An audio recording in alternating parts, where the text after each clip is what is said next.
আসলে আমরা ধার্মিকতা দিনদারি বলতে অনেক সময় কিছু আনুষ্ঠানিকতাই বুঝি। আমাদের আসলে ধর্ম তো আল্লাহ দিয়েছেন আমাদের জন্য, আমাদের জীবনটাকে আরো ভালো করতে, সুশোভিত করতে, সুন্দর করতে, বরকতময় করতে, আরো এনজয়েবল করতে। আসলে আমাদের জীবনটা আমরা উপভোগ করব, এটা আল্লাহ চান। শুধু বিষয়টা হলো উপভোগটা হবে সামগ্রিক, আমাদের শুধু যেন দেহই খুশি না হয়, আত্মা, দেহ, মন খুশি হয়, আর হবে সামগ্রিক কল্যাণ। অর্থাৎ আমার শুধু এই আজকের রাত্রে উপভোগ করব, কালকে টেনশন করব, তা নয়। আমরা যেন এই দুনিয়ার জীবন এবং আখিরাতের জীবন পুরোটাই উপভোগ করতে পারি। জি, এই জন্য আল্লাহ তাআলা দিন দিয়েছেন। আমরা দিন পালন করলে আল্লাহ তাআলার উপকার হয় না, এমনকি আমরা দিন পালন করলে আল্লাহ রাসূল সাল্লাল্লাহু আলাইহি ওয়াসাল্লামের কোনো উপকার হয় না। আর এই জন্যই জীবনের স্বাভাবিক কর্মগুলোকে একটু সাজিয়ে নিয়ে আমরা অনেক কল্যাণ পেতে পারি। যেমন যেটা আপনি আজকে তুলেছেন, ঘুম। প্রতিটি মানুষই ঘুমায়, কিন্তু এই ঘুম যদি একটু সুন্নাত মতো হয়, তাহলে ঘুমের মাধ্যমে আমরা জাগতিকভাবে উপকৃত হতে পারি, সওয়াব পেতে পারি। যেমন আমরা প্রত্যেকেই দাঁত ব্রাশ করি, মুখ ব্রাশ করি, প্রতিটি মানুষই। যখন কেউ সকালে ঘুম থেকে ওঠে, ঘুমাতে যাওয়ার আগে দাঁত ব্রাশ করেন, দাঁত ব্রাশ না করলে দাঁতে পোকা হবে। ঈমান থাক আর না থাক, যে কোনো ব্যক্তি তার দাঁতটা পরিষ্কার হবে, মুখে দুর্গন্ধ হওয়ার ভয়। কিন্তু মুমিন যখন চিন্তা করেন, রাসূলুল্লাহ সাল্লাল্লাহু আলাইহি ওয়াসাল্লামের সুন্নত, তিনি বলেছেন নামাজের আগে দাঁতটা ব্রাশ করতে হবে, ঘুমাতে যাওয়ার আগে দাঁতটা ব্রাশ করতে হবে, আল্লাহ খুশি হন, ফেরেশতারা খুশি হয়। তখন এই জাগতিক ফলাফলের পাশাপাশি ওই মুমিনের হৃদয় উজ্জীবিত হচ্ছে আল্লাহর জিকিরে, এবং তার আমলনামায় ব্যাপক সওয়াব জমা হচ্ছে, তার দুনিয়া এবং আখিরাত বরকতময় হচ্ছে। এটা আল্লাহ তাআলার জিকিরে পরিণত হয়, জিকিরে পরে ইবাদতে পরিণত হয়ে যায়, আল্লাহর জিকির এবং রাসূলুল্লাহ সুন্নতে পরিণত হয়ে গেল। তাহলে শুধুমাত্র অনুভবের কারণে, চেতনার কারণে আমাদের জাগতিক কর্মটাই ইবাদতে পরিণত হয়ে গেল। ঠিক তেমনি ঘুমের প্রথম বিষয় হলো ঘুমের গুরুত্ব। আল্লাহ তাআলা কোরআন কারীমে বারবারই ঘুমের গুরুত্ব, জাআলনা নাওমাকুম সুবাতা, আল্লাহ তাআলা বারবার কোরআনে বলেছেন তোমাদের ঘুমকে আমি তোমাদের পরিপূর্ণ বিশ্রাম দিয়েছি। ঘুম তোমাদের বিশ্রাম, এবং সেই ঘুমটা রাতে হতে হবে, এটা আল্লাহ বারবার বলেছেন। আমরা বর্তমান আধুনিক সভ্যতায় অনেক সময় গভীর রাত পর্যন্ত জেগে থাকি, দিনের বেলায় ঘুমাই। এটা আল্লাহর নিয়মের বিপরীত, যেটা আমরা প্রকৃতি বলি, প্রকৃতির নিয়মের বিপরীত, এটা আমাদের ক্ষতি করবে। এবং রাসূলুল্লাহ সাল্লাল্লাহু আলাইহি ওয়াসাল্লামের সুন্নতের বিপরীত, যেটা তিনি নিষেধ করেছেন, আমরা একটু পরে জানবো ইনশাআল্লাহ। তাহলে ঘুমের প্রথম বিষয় হলো আল্লাহ তাআলা আমাদেরকে ঘুম দিয়েছেন আমরা যেন গভীরভাবে বিশ্রাম নিয়ে আবার উজ্জীবিত হতে পারি, এবং রাত্রিবেলায় কিছু সময় ঘুমানোর জন্য আল্লাহ কোরআন কারীমে বারবারই বলেছেন। রাসূলুল্লাহ সাল্লাল্লাহু আলাইহি ওয়াসাল্লাম ঘুমাতে নির্দেশ দিয়েছেন। এখানে যে বিষয়টা গুরুত্বপূর্ণ সেটা হলো, আমরা রাত জেগে গান শোনা, রাত জেগে খেলা দেখাকে খারাপ মনে করি, কিন্তু রাত জেগে ওয়াজ মাহফিল শোনা বা রাত জেগে আল্লাহর ইবাদত করা, এটা হয়তো মনে করি ভালো কাজ। কিন্তু রাসূলুল্লাহ সাল্লাল্লাহু আলাইহি ওয়াসাল্লাম এই ক্ষেত্রেও ব্যালেন্স করতে বলেছেন। অনেক সময় বিভিন্ন ধর্মেও রয়েছে আল্লাহর সাথে সম্পর্কের আবেগে রাতের পর রাত জেগে জেগে ইবাদত বন্দেগী ধ্যানে কাটানো, দিনের পর দিন রোজা অথবা উপবাস পালন, এটা এক ধরনের আবেগ তৈরি হয়, এর মজাও লাগে। কিন্তু রাসূলুল্লাহ সাল্লাল্লাহু আলাইহি ওয়াসাল্লাম এটা থেকে কঠিনভাবে নিষেধ করেছেন, এবং এই নিষেধ থেকে আমরা সুন্নতের চেতনাটা বুঝতে পারবো আসলে সুন্নতটা কি। বিভিন্ন হাদিস এসেছে এ ব্যাপারে, তার ভিতরে একটা হাদিস সহিহ বুখারী, মুসলিম, অন্যান্য গ্রন্থে এসেছে। রাসূলুল্লাহ সাল্লাল্লাহু আলাইহি ওয়াসাল্লামের কিছু কয়েকজন সাহাবী তারা উম্মুল মুমিনিনদের কাছে, রাসূল সাল্লাল্লাহু আলাইহি ওয়াসাল্লামের স্ত্রীর কাছে গেলেন তার আমল জানতে। তো আমল বলতে আমরা যদি আমরা সুন্নত এবং সাহাবীদের জীবন দেখি, দিনের বেলায় কিন্তু তারা কর্মব্যস্ত থাকতেন, যেটাকে আমরা দুনিয়া বলি। দিনের বেলায় ব্যবসা বাণিজ্য অন্যান্য কাজে ব্যস্ত থাকতেন। আমল মূলত রাতে, দিনে কর্ম বাদ দিয়ে বা কর্মে ফাঁকি দিয়ে আমল, এটা অনেক সময় বদ আমলে পরিণত হয়।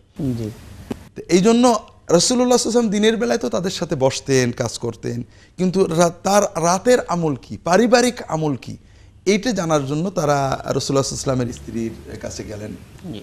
যখন সাহাবীদেরকে রাসূলুল্লাহ সাল্লাল্লাহু আলাইহি ওয়াসাল্লামের স্ত্রী তার আমলের কথা বললেন, আমলের কথা কি বললেন এটা আমরা ওই হাদিসে ওইভাবে নেই, অন্যান্য হাদিসে আসেছে রাসূলুল্লাহ সাল্লাল্লাহু আলাইহি ওয়াসাল্লাম রাত্রে সকাল সকাল ঘুমিয়ে পড়তেন, ঘুমানোর কয়েক ঘন্টা পরে উঠে রাত্রে 3-4 ঘন্টা 5 ঘন্টা, অর্থাৎ বর্তমান আমরা সময়ে বলতে পারি রাত্রে 10টায় ঘুমিয়ে পড়তেন, রাত্রে 2টোর দিকে উঠে 3টে 4টে 5টা 6টা ইবাদত বন্দেগী করতেন, বা 1টার দিকে উঠে। আর তিনি বাড়িতে নফল রোজা রাখতেন মাসে কিছুদিন, আবার কিছুদিন রাখতেন না। স্ত্রীদের সাথে হাসি তামাশা করতেন, গল্প করতেন, তাদের সময় দিতেন, দাম্পত্য আনন্দ উপভোগ করতেন, পারিবারিক কাজ করতেন, নিজের কাজ নিজে করতেন, জুতা সেলাই করতেন, সংসারের কাজে স্ত্রীকে সহায়তা করতেন। এগুলো তার পারিবারিক এবং বাড়ির আমল। যখন সাহাবিগণ এই আমলগুলো জানলেন তখন তারা বললেন কান্নাম তাকাল্লুহা, তারা আমলগুলোকে কম মনে করলেন যে রাসূলুল্লাহ সাল্লাল্লাহু আলাইহি ওয়াসাল্লাম রাতে মাত্র 3-4 ঘন্টা বা 5 ঘন্টা তাহাজ্জুদ পড়েন, বাকিটা ঘুমান, মাসে 3-4 দিন 10 দিন রোজা রাখেন, বাকিটা রোজা রাখেন না, স্ত্রীদের সাথে ঘন্টার পর ঘন্টা সময় দেন, আনন্দ ফুর্তি করেন, এটা মনে হয় ইবাদত হিসেবে একটু কম। তবে এই কমের কারণে তারা রাসূল সাল্লাল্লাহু আলাইহি ওয়াসাল্লামের প্রতি কোনো অবমূল্যায়ন করেননি। তারা কি বললেন, রাসূলুল্লাহ সাল্লাল্লাহু আলাইহি ওয়াসাল্লামের সাথে আমাদের তুলনা হতে পারে না, তিনি কোথায় আমরা কোথায়, তিনি তো আল্লাহর মাসুম, তিনি আল্লাহর মাসুম, আল্লাহ তার কোনো পাপ রাখেননি, তার পূর্বাপর সব গুনাহ আল্লাহ তার পূর্বাপর গোনা ক্ষমা, অর্থাৎ তাকে তিনি গোনা মুক্ত রেখেছেন আল্লাহ তাআলা। কাজেই তার ইবাদত তো কম হতেই পারে, তার তো বেশি লাগে না। আমরা গুনাহগার, আমাদের তো একটু বেশি করতেই হবে। আমরা তো আমাদেরকে রাসূল সাল্লাল্লাহু আলাইহি ওয়াসাল্লাম তুলনা করে ওইটুকু করলে চলবে না, আরো বেশি করতে হবে। এই বেশি করার চেতনা তারা রাসূল সাল্লাল্লাহু আলাইহি ওয়াসাল্লামকে অবমাননা করে করেননি, তাকে মূল্যায়ন করে একটু বেশি করার চিন্তা করেছেন। তারা বললেন ফা আম্মা আনা ফালান আনামাল লাইলা, একজন বললেন আমি রাত্রে ঘুমাবো না, সারা রাতই তাহাজ্জুদ পড়বো, এই 3-4 ঘন্টা তাহাজ্জুদে আর কি হয়, আমি সারা রাত পড়বো। আরেকজন বললেন আমি প্রতি মাসেই পুরোটাই রোজা রাখবো, অর্থাৎ হারাম দিন বাদ দিয়ে আমি 12 মাসই রোজা রাখবো। আরেকজন বললেন যে আমি এই সংসার বিয়ে শাদী এই সমস্ত ইসের ভিতরে যাবো না, এতে আল্লাহর ইবাদত কম পড়ে যায়, আমি অবিবাহিত থাকবো। আরেকজন বললেন যে আমি বিছানায় শোবো না, বিছানায় শুলে আরামে ঘুম আসে, আমি বিছানা ব্যবহার করবো না, মাটিতেই শুয়ে কাটাবো। আরেকজন বললেন যে আমি ভালো ভালো খাবো না, গোশ মাছ এগুলো খাবো না, অতি অল্প খেয়েই জীবনযাপন করব। এইভাবে তারা বিভিন্ন নিয়ত প্রকাশ করলেন। এই কথাগুলো তারা বলা বলি করাতে অন্যান্য বিভিন্ন সূত্রে রাসূলুল্লাহ সাল্লাল্লাহু আলাইহি ওয়াসাল্লামের কানে চলে গেল যে অমুক অমুক সাহাবী এরকম নিয়ত করেছেন। রাসূলুল্লাহ সাল্লাল্লাহু আলাইহি ওয়াসাল্লাম মসজিদে এসে মিম্বারে দাঁড়ালেন। তিনি বললেন যে তোমরা কি এসব কথা বলেছো?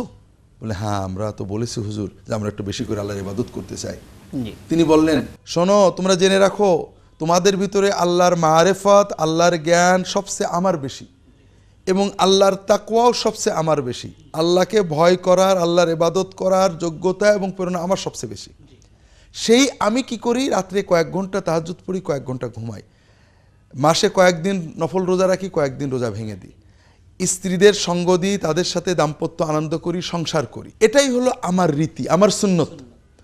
কাজেই কেউ যদি আমার সুন্নত থেকে মুখ ফিরায়, আমার সুন্নতকে ছোট মনে করে, আমার সুন্নতে চলবে না আরও কিছু লাগবে মনে করে, সেই ব্যক্তি আমার উম্মত থাকবে না। যে মোটে তাহাজ্জুদ পড়েনি তাকে তিনি ধমক দেননি, তাকে বলেছেন তুমি তাহাজ্জুদ পড়লে ভালো, কিন্তু যে তার চেয়ে বেশি ইবাদত করতেছে তাকে ধমক দিয়েছেন। এখানে আরেকটা বিষয় খুব ভালো করে আমাদের বুঝতে হবে, এটা আমি পরে বলছি কেন তিনি বলেছেন এটা ঘুমের জন্য, এটা পরে বলবো, আগে সুন্নতটা বুঝতে চেষ্টা করি।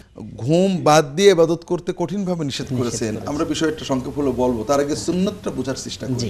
এই যে কয়েকজন সাহাবী তারা কিন্তু নবীজির তরিকাকে অবমূল্যায়ন করেননি, তারা রাসূলুল্লাহ সাল্লাল্লাহু আলাইহি ওয়াসাল্লামের তরিকাকে ভালো জেনে শ্রদ্ধা করে একটু বাড়াতে চেয়েছিলেন, কিন্তু তারপরেও উনি বললেন এটা অবমূল্যায়ন। কারণ আমরা যখনই সুন্নতের অতিরিক্ত ইবাদত করতে চাইব, দরুদ শরীফ রাসূলুল্লাহ সাল্লাল্লাহু আলাইহি ওয়াসাল্লাম যেটা পড়তেন সেটা আমরা ভালো জানছি, কিন্তু আরেকটু বেশি পড়বো বা আরও উন্নত ভাষায় পড়তে চাই। কোরআন রাসূলুল্লাহ সাল্লাল্লাহু আলাইহি ওয়াসাল্লাম যেটা পড়তেন ওটাকে ভালো জেনে আরও একটু মজা করে জিকিরটা আরও একটু ভালো করে করতে চাই, অথবা রাসূলুল্লাহ সাল্লাল্লাহু আলাইহি ওয়াসাল্লাম লাগতো না আমাদের আরেকটু বেশি, রাসূলুল্লাহ সাল্লাল্লাহু আলাইহি ওয়াসাল্লাম বসে নীরবে জিকির করতেন, আমরা একটু সমস্বরে বা জোরে বা দাঁড়িয়ে নেচে জিকির করলে আবেগ বেশি হবে, রাসূলুল্লাহ সাল্লাল্লাহু আলাইহি ওয়াসাল্লামের কথা আলাদা। এই আবেগ নিয়ে যদি আমরা করি তাহলে কি হবে, ক্রমান্বয়ে এই অতিরিক্ত আবাদতটা আমাদের মনে হবে এটা ছাড়া বোধহয় বেলায়েত হচ্ছে না। আর এটা যারা না করে অবিকল সুন্নত মতো বসে বসে করছে তাদের প্রতি আমাদের একটা অবমূল্যায়নের চেতনা এসে যাবে, আমারটাকে বেশি মূল্য বলে প্রমাণ করার একটা আবেগ আসবে, আর এইভাবে আমরা অবশ্যই সুন্নতকে অবমূল্যায়ন করে ফেলবো। এই জন্যই রাসূলুল্লাহ সাল্লাল্লাহু আলাইহি ওয়াসাল্লাম সুন্নতের অতিরিক্ত ইবাদতে কঠোরভাবে নিষেধ করেছেন।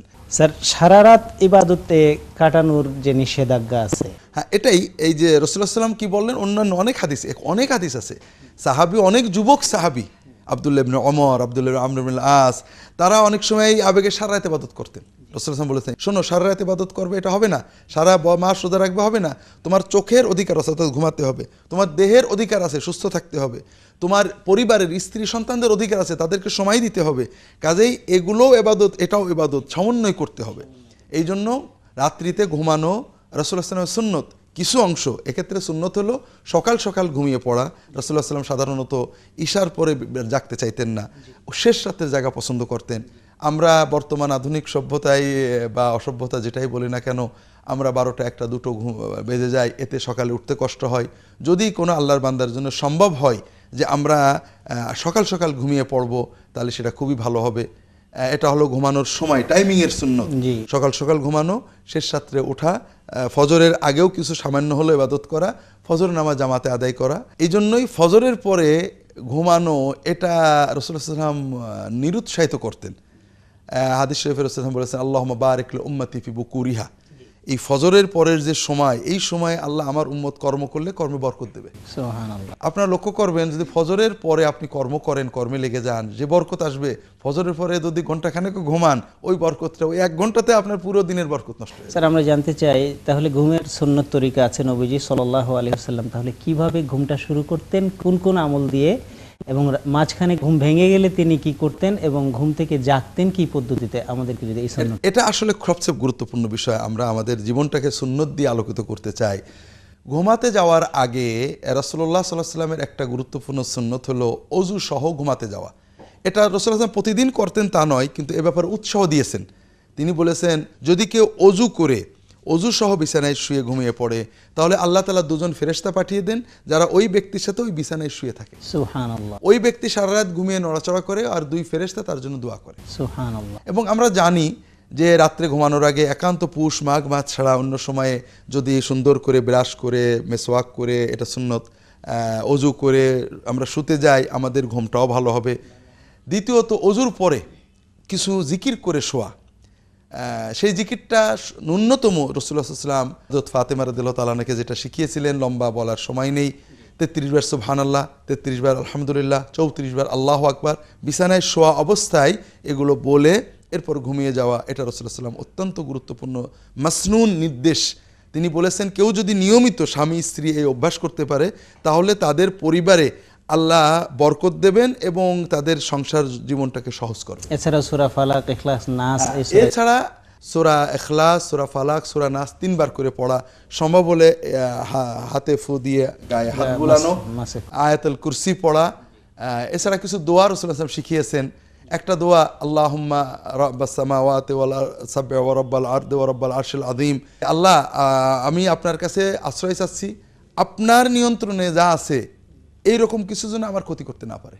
কত বড় দোয়া, যে আল্লাহর কাছে সারেন্ডার করবেন, আল্লাহ আমাকে তোমার আন্ডারে দিয়ে দিলাম, তোমার নিয়ন্ত্রণে যা আছে, তোমার নিয়ন্ত্রণে যা আছে, আল্লাহর নিয়ন্ত্রণে সবই আছে, এমন কিছু যেন আমার অকল্যাণ করতে না পারে, আর আমাকে ঋণমুক্ত করে দেবে, সচ্ছলতা দেবে। এর চেয়ে বড় দোয়া তো আর কিছু নেই। জি, আরেকটা দোয়া রাসূলুল্লাহ সাল্লাল্লাহু আলাইহি ওয়াসাল্লাম বলেছেন, শোয়ার সময় সুন্নত হলো ডান কাতে শোয়া। আমরা অনেক সময় ডান কাতে কিবলামুখী হয়ে শোয়ার কথা বলি। আমি অনেক চেষ্টা করছি খোঁজার, জীবিত মানুষের শয়নের ক্ষেত্রে ডান কাতে শোয়াকে রাসূলুল্লাহ সাল্লাল্লাহু আলাইহি ওয়াসাল্লাম উৎসাহ দিয়েছেন, নিজেও শুতেন, কিন্তু ডান কাতের সাথে কিবলামুখী হতে হবে শোয়ার সময়, এটা আমি হাদিস শরীফে খুঁজে পাইনি। সর্বক্ষেত্রে এটা প্রযোজ্য করলে মানুষের জন্য এটা কষ্টকর হবে, এজন্য কমন রেখে দিয়ে তিনি ডান কাতে শুয়ে একটা দোয়া পড়তে শিখিয়েছেন। এটা একটা লম্বা দোয়া। যদি কেউ এই দোয়া পড়ে আর কোনো কথা না বলে এবং তার মৃত্যু হয়, ওই ব্যক্তি ফিতরাতের উপরে মৃত্যুবরণ করে জান্নাত লাভ করবে, এটা হাদিস শরীফে এসেছে। ঘুম ভেঙে গেলে, আমরা লম্বা করব না, আমরা শুরুতে বলতে আল্লাহুম্মা বিইসমিকা আমুতু ওয়া আহইয়া, এই ধরনের একটা দোয়া আল্লাহ। অনেকগুলো দোয়া আছে, আরো কিছু কোরআনের আয়াত আছে, সূরা আছে, যেগুলো ঘুমের আগে রাসূলুল্লাহ সাল্লাল্লাহু আলাইহি ওয়াসাল্লাম পড়তেন। এগুলো আপনারা মাসনুন আমলের যে বইগুলো আছে সহিহ হাদিস ভিত্তিক, এগুলো থেকে জানতে আপনার রাহে বেলায়েত বইতে আমি বিস্তারিত। এরপরে যেটা গুরুত্বপূর্ণ সেটা হলো যে ঘুমের ভিতরে, এটা আমরা অনেকেই বুঝি না, ঘুম হঠাৎ ভেঙে গেছে, কিছুই না, ঘুম ভাঙা অবস্থায় কোনো রকম ওযু করা ছাড়া, গোসল করা ছাড়া, ওই শোয়া অবস্থাতেই রাসূলুল্লাহ সাল্লাল্লাহু আলাইহি ওয়াসাল্লাম বলছেন যে যদি কেউ লা ইলাহা ইল্লাল্লাহ ওয়াহদাহু লা শারীকা লাহু লাহুল মুলকু ওয়া লাহুল হামদু ওয়া হুয়া আলা কুল্লি শাইইন কাদির, সুবহানাল্লাহ ওয়ালহামদুলিল্লাহ লা ইলাহা ইল্লাল্লাহু আল্লাহু আকবার লা হাওলা ওয়া লা কুওয়াতা ইল্লা বিল্লাহ, এই বাক্যগুলো যদি কেউ বলে, রাসূলুল্লাহ সাল্লাল্লাহু আলাইহি ওয়াসাল্লাম বলছেন, তাহলে সে দুটো ফায়দা পাবে। যদি এই বাক্যগুলো বলার পরে সে যে কোনো দোয়া করে আল্লাহর কাছে, ওই অবস্থায় বিনা অজুতেই আল্লাহ তাআলা তার দোয়া কবুল করে। সুবহানাল্লাহ, কত চমৎকার সুযোগ আমাদের জন্য। আর যদি সে ওই দোয়াগুলো বাক্যগুলো পড়ার পরে উঠে ওযু করে তাহাজ্জুদ পড়ে, আল্লাহ অবশ্যই তার তাহাজ্জুদ কবুল করবেন। এরপরে ঘুম থেকে জাগার সুন্নত রয়েছে। ঘুমাতে হবে আল্লাহর প্রশংসা দিয়ে। আমরা জীবনকে পজিটিভ করব, ঘুমানোর সময় আল্লাহর প্রশংসা করে ঘুমাবো, যে আল্লাহ তুমি দিনটাকে খুব ভালো কাটিয়েছো, খুঁটিনাটি অসুবিধা ছিল কিন্তু তোমার নিয়ামত অনেক ছিল, আলহামদুলিল্লাহ। আর ঘুম থেকে উঠে রাসূলুল্লাহ সাল্লাল্লাহু আলাইহি ওয়াসাল্লাম প্রথম কথা বলতেন আলহামদুলিল্লাহ, আল্লাহর প্রশংসা, যে আল্লাহ তাআলা আমাকে নতুন জীবন দিলেন।